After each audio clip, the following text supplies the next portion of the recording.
have a difficult job, but we have to have that All of fine them? life. Oh, I'm not. I mean, I'd say a good majority of them. You're saying police officers should be revered, viewed as heroes?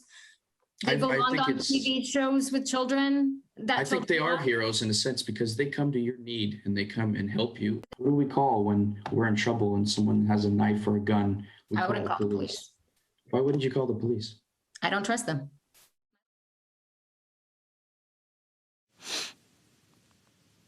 College professor berating one of her students after he argued police officers are heroes. That student, Cypress College freshman Braden Ellis, joins me now. Braden, I mean, the video, watching you in that moment, in that class, and I'm going to almost say class in quotation marks, but I'll let you tell us about that. It's stunning, man. What was your professor's explanation for some of those answers? I mean, what you were saying, I think almost everyone listening is like, yeah, police are heroes. And you, of course, said by and large there are exceptions, but she refused to accept that answer. What was her argument?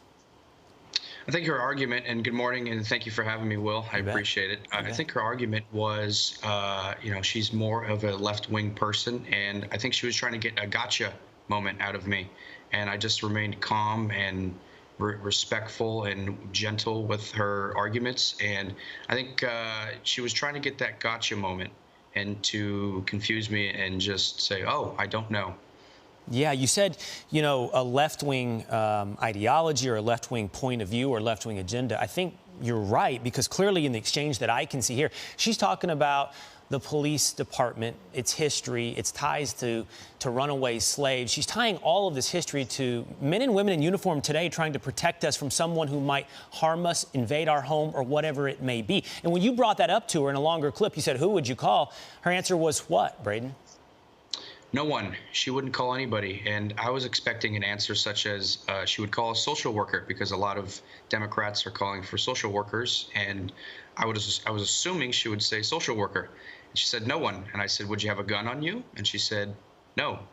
And I said, okay, well, that was interesting. And I was very surprised by that. And I've never heard an answer like that. It's quite interesting. Right. What is she going to do to protect herself? She went on to tell you, by the way, that I feel more endangered by the police, which is just statistically insane. It's a total lack of understanding of what the actual situation is in our country right now. So here's what I want to ask you, Braden, before I lose you today. What you did, and you stood up for truth and rationality. But those are two concepts now that take some measure of bravery to actually say out loud, much less in a classroom setting. And you talked about using your cool and calm, approach to the argument. But that was certainly a situation where you could be, quote unquote, canceled, whatever that might mean for you. I don't know, get an F, banished from the college campus. Did any of that enter your mind? Yes, when I saw the video recorded that was on our Zoom, it was recorded by her.